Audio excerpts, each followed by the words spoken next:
Someone asked me in my school, why do Catholics do the sign of the cross? I wondered that as well. Why do Catholics do the sign of the cross? This is how my dad explained it to me.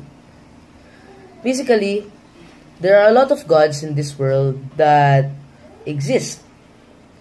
And there are other gods that other people believe in, and these gods also have the power to give blessings.